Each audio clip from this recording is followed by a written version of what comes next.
అందరికీ నమస్కారం. Welcome to my channel. ఈరోజు వీడియోలో మనం ఎదురుచూపుల ఎడారి అనే కథ గురించి తెలుసుకుందాం. నా వీడియో కనుక మొదటిసారిగా చూస్తుంటే నా ఛానల్ని సబ్స్క్రైబ్ చేసుకోండి.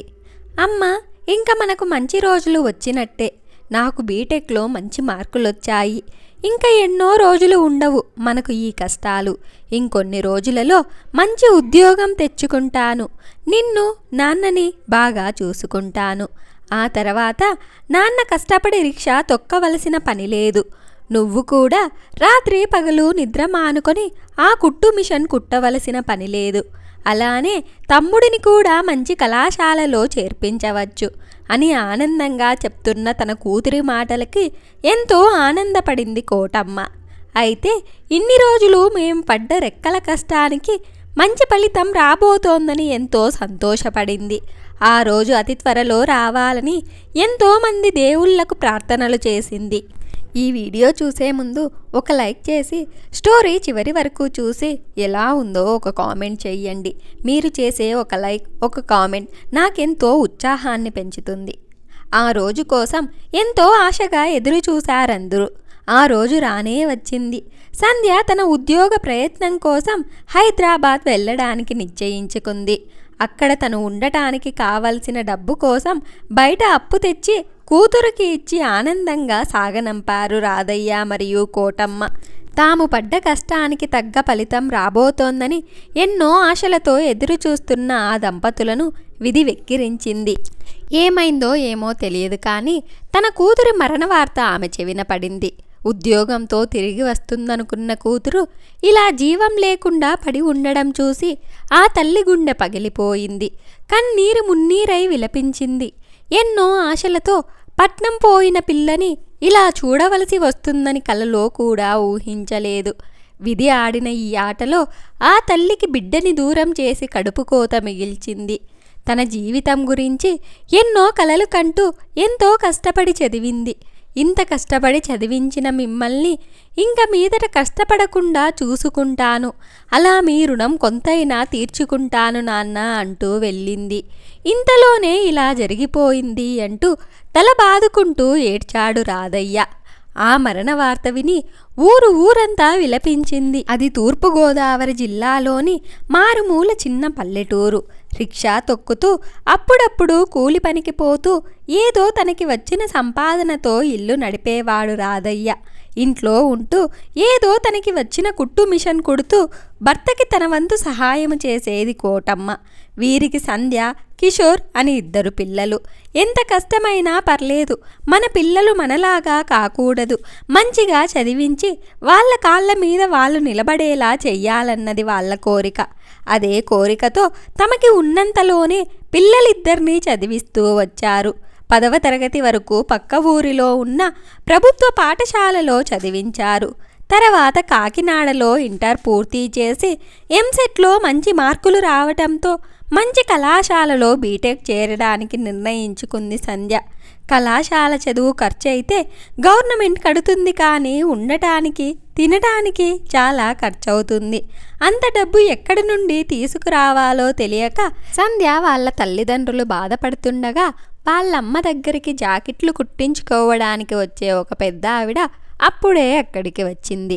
ఏంటి సంధ్య, ఎలా ఉన్నావు? ఇంటర్ అయిపోయింది కదా, తర్వాత ఏం చేద్దామనుకుంటున్నావు అని అడిగింది. ఎంసెట్ రాశాను ఆంటీ, మంచి కళాశాలలో బీటెక్ సీట్ వచ్చింది అంది సంధ్య. అవునా, అభినందనలు. నాకు చాలా ఆనందంగా ఉంది. మీ అమ్మ నాన్న ఇంత కష్టపడి చదివించినందుకు మంచి ఫలితం దక్కబోతోందన్నమాట. మంచిది అంటుండగా, అవునండి, మంచి కళాశాలలో సీట్ అయితే వచ్చింది. కానీ దానికయ్యే ఖర్చు మేం భరించగలమా?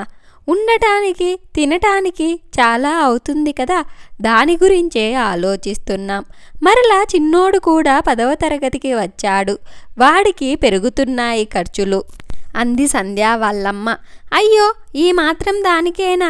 మేమంతా లేము, మమ్మల్ని అడిగితే సాయం చెయ్యమంటామా? ఒక ఊరి వాళ్ళం, ఆ మాత్రం సహాయం చేసుకోకపోతే ఎలా అందులోనూ మీరెంత కష్టపడి పిల్లల్ని చదివిస్తున్నారో మేము చూస్తున్నాం కదా. మాకు కూడా బాగా చదువుకునే పిల్లలంటే చాలా ఇష్టం. మరేమీ భయపడకండి. మా ఆయనతో చెప్పి మీ పాపకి అయ్యే ఖర్చు నేను ఏర్పాటు చేస్తాను. ఇంకేమీ ఆలోచించకుండా వెంటనే పాపను కళాశాల పంపండి అంది. ఆ మాట వింటున్న కోటమ్మ నోట మాట రాలేదు. ఆనందంతో ఏం మాట్లాడాలో అర్థం కాక అందరూ ఆమెకి చేతులెత్తి దండం పెడుతూ, మీ మేలు ఈ జన్మలో మర్చిపోలేమండి. దేవుడెక్కడో లేడు, మీలాంటి వాళ్ళ రూపంలోనే ఉంటారు అని ఆమెకు కృతజ్ఞతలు తెలిపారు. సంధ్యను తీసుకుని వెళ్ళి దగ్గరుండి కళాశాలలో చేర్పించి వచ్చారు వాళ్ళమ్మా నాన్న. దానికి తగినట్టుగానే సంధ్య కూడా బాగా చదివేది. క్లాస్లో అందరికంటే ముందుండేది అన్నిట్లో.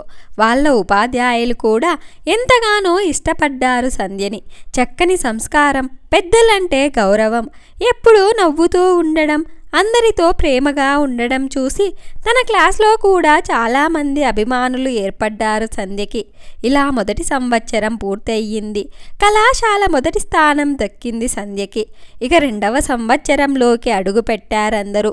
ఈ ఒక్క సంవత్సరంలోనే ఎంతోమంది సంధ్యను ప్రేమించడం మొదలుపెట్టారు. కానీ సంధ్య మాత్రం ఎవ్వరినీ ఇష్టపడలేదు. కొంతమంది తనకు ఇష్టం లేదన్న తర్వాత వదిలేశారు. కానీ మరికొందరు మాత్రం అలానే వెంటపడ్డారు. ఎన్నిసార్లు తనని ఇబ్బంది పెట్టినా కూడా ఎంతో ఓర్పుగా తిరస్కరించింది. ఆ మంచితనమే వాళ్ళని ఇంకా తనని ఇష్టపడేలా చేసింది. ఇలా కొన్ని రోజులు గడిచిన తర్వాత ఒకరోజు వాళ్ళందర్నీ పిలిచి తన కుటుంబం గురించి అంతా వివరించి తన బాధ్యతల గురించి అందరికీ తెలియచేసి, ఇటువంటి పరిస్థితుల్లో నేనెవర్నీ ప్రేమించలేను, దయచేసి స్నేహితులుగా ఉండిపోదామని ఎంతో నెమ్మదిగా అందర్నీ ఒప్పించింది. ఒప్పుకున్నా ఒప్పుకోకపోయినా తన వెనకపడడం మాత్రం మానేశారు. ఇలా 2 సంవత్సరాలు గడిచిపోయింది. ఒకరోజు తను కళాశాలకి త్వరగా రావడంతో ఇంకా క్లాసులు మొదలు కావడానికి సమయం ఉండడంతో బయట కూర్చొని పుస్తకంలో మునిగిపోయింది. అటుగా వెళ్తున్న వాళ్ళ ఉపాధ్యాయులలో ఒకరు సంధ్యని చూసి ఆగి దగ్గరికి వచ్చి, అమ్మా సంధ్య, నువ్వేదో ఉద్యోగం కోసం వెతుకుతున్నట్లు మన సుందరం మాస్టారు చెప్పారు. ఒక ఉద్యోగం ఉంది, చేస్తావా అని అడిగాడు.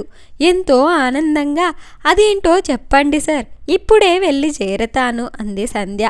అది ఎక్కడికో వెళ్ళి చేయవలసిన పని లేదమ్మా, ఇక్కడే మన కళాశాలలో ఉండే చేయవలసింది.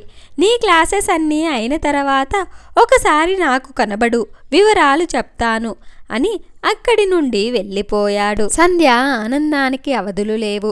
ఎంతో ఆనందంగా అనిపించింది తనకి. ఇంక మా అమ్మా నాన్నకి కొంత భారం తగ్గించిన దానినవుతాను అనుకుంటూ క్లాస్లోకి వెళ్ళిపోయింది. వాళ్ళ సార్ చెప్పినట్లుగానే తన క్లాసెస్ అన్నీ అయిన తర్వాత ఆయన దగ్గరికి వెళ్ళింది. సంధ్య వచ్చావా, లోపలికి రా అని లోపలికి పిలిచాడు. చెప్పండి సార్, ఏమిటి మీరు చెప్పిన పని, ఏం చెయ్యాలి నేను అని అడిగింది సంధ్య. ఏం లేదు సంధ్య, మన కళాశాలలో ఎంతోమంది అనాథలకి ఉచితంగా విద్యను అందిస్తున్నాం కదా, వారిలో కొందరు చాలా వెనుకబడి ఉన్నారు. సాయంత్రం సమయంలో కొంత ఎక్కువ శ్రద్ధ చూపించి వాళ్ళని బాగా చదివేలాగా చెయ్యాలి. దానికి నీకు తగిన జీతం ఇవ్వలేము, కానీ నువ్వైతేనే వాళ్ళకి చక్కగా అర్థమయ్యేలాగా చెప్పగలవని నీకు చెప్తున్నాను. అది కూడా నీకు అంగీకారం అయితేనే అన్నారు. ఏమీ ఆలోచించకుండా సరే సార్, ఎప్పటి నుండి మొదలు పెట్టమంటారు క్లాసెస్ అని అడిగింది నవ్వుతూ. నీ ఇష్టం, నీకే రోజు వీలైతే ఈ రోజే మొదలుపెట్టు, ఆలోగా దానికి కావాల్సిన క్లాస్ రూమ్ తయారు చేయిస్తానన్నాడు.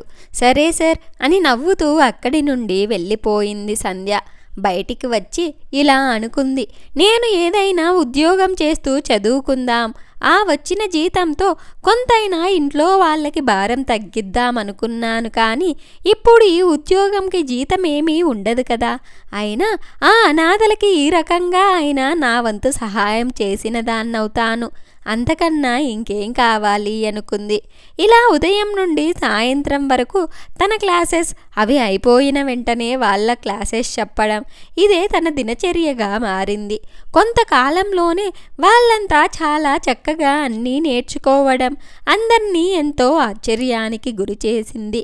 ఇలా చూస్తూ చూస్తూ తన చివరి సంవత్సరం పరీక్షలు కూడా అయిపోవడంతో ఆ కళాశాలలో వీడ్కోలు సభ ఏర్పాటు చేశారు. అందరికీ వీడ్కోలు చెప్పి ఇంటికి వచ్చేసింది సంధ్య.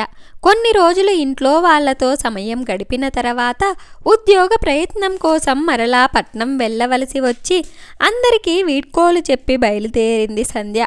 ఎన్నో ప్రయత్నాలు చేసింది ఉద్యోగం కోసం. ఒక్కరోజు కూడా వృధా కాకుండా దొరికిన ప్రతి అవకాశాన్ని ఉపయోగించుకుంది. చేతిలో డబ్బులు అయిపోతున్నాయి. ఇంట్లో వాళ్ళకి ఇచ్చిన మాట గుర్తుకు వచ్చి బాధపడింది. ఎలాగైనా సరే ఒక మంచి ఉద్యోగం వస్తే కానీ ఇంటికి వెళ్ళకూడదు అని నిర్ణయించుకుంది. ఉదయం ఎప్పుడో వెళ్ళి సాయంత్రం ఎప్పుడో వచ్చేది గదికి. ఎప్పుడు తింటుందో ఎక్కడ తింటుందో కూడా తెలియకుండా కనపడిన ప్రతి కంపెనీకి వెళ్ళి ఉద్యోగం కోసం అడిగింది. ఒకరోజు ఎక్కడో కొత్తగా కంపెనీ పెడుతున్నాం, కొత్త వాళ్ళు కావాలి అన్న ప్రకటన చూసి వెంటనే అక్కడికి వెళ్ళింది. తీరా అక్కడికి వెళ్ళి చూసేసరికి అక్కడ అటువంటి ఆఫీస్ ఏమీ లేదు. సరే అని వెనుతిరిగి వస్తుండగా ఒక అతను వెనక నుండి చెయ్యి లాగి ఆపాడు. ఎవరా అని అటువైపుకి తిరిగి చూసింది. అతను ఎవరో కాదు, కళాశాలలో తనను ప్రేమించిన వాళ్లతో ఒకడైన రోహిత్. హాయ్ రోహిత్, నువ్వా? ఎలా ఉన్నావు? నువ్వేంటిక్కడ? నువ్వు కూడా నాలాగే ఈ ఉద్యోగం కోసం వచ్చావా అని అడిగింది నవ్వుతూ. లేదు, నిన్ను ఇక్కడికి రప్పించడానికి నేనిలా చేశానంటూ తన చెయ్యి పట్టుకుని లాగబోయాడు. ఇంతలో పరిగెత్తి పారిపోయింది. అయినా వదలకుండా వెంటపడ్డాడు. పరిగెత్తి పరిగెత్తి అలసిపోయి ఒక గోడ పక్కన నక్కి కూర్చుంది. వెతికి వెతికి అలసిపోయిన రోహిత్ అలసిపోయి వెళ్ళిపోయాడు. హమ్మయ్య అని ఊపిరి పీల్చుకుంది. ఇలా రోజులు గడుస్తున్నాయి తప్ప ఉద్యోగం రావడం లేదు. ఓపిక నశించింది. డబ్బులు అయిపోయాయి. ఇంట్లో వాళ్ళ కష్టం గుర్తొచ్చి ఏడ్చింది. సంవత్సరం గడిచింది. ఇలా చదువుకి తగ్గ ఉద్యోగం కోసం చూడడం కన్నా వచ్చిన ఏ పనైనా చేసుకుంటూ పోవాలని నిర్ణయించుకొని చదువుకి సంబంధం లేకుండా తను చెయ్యగలిగే ప్రతి ఉద్యోగానికి ప్రయత్నించింది. చివరకు తన ఎదురు చూపులు ఫలించి ఒక ఉద్యోగం సాధించింది. ఆ ఆనందం మొదట ఇంట్లో వాళ్ళకి చెప్పాలన్న ఆత్రంలో రోడ్డు క్రాస్ చేస్తున్న సంధ్యని ఒక లారీ వచ్చి గుద్దేసి వెళ్ళిపోయింది. అంతవరకు ఆనందంగా ఉన్న ముఖం రక్తంతో తడిచి అక్కడికక్కడే ప్రాణం పోయింది. తెల్లవారేసరికి ఒక సూర్యుడు ఉదయించాడు, ఒక సంధ్య అస్తమించింది. ఇలా వీరి కథ ముగిసింది. ఇంత మంచి కథను మనకు అందించిన గౌతమి గారికి ధన్యవాదాలు. ఈ వీడియో కనుక మీకు నచ్చినట్లయితే ఒక లైక్ చేసి స్టోరీ ఎలా ఉందో కామెంట్ చేయండి. నా ఛానల్ ఇంకా సబ్స్క్రైబ్ చేసుకోకపోతే వెంటనే సబ్స్క్రైబ్ చేసుకోండి.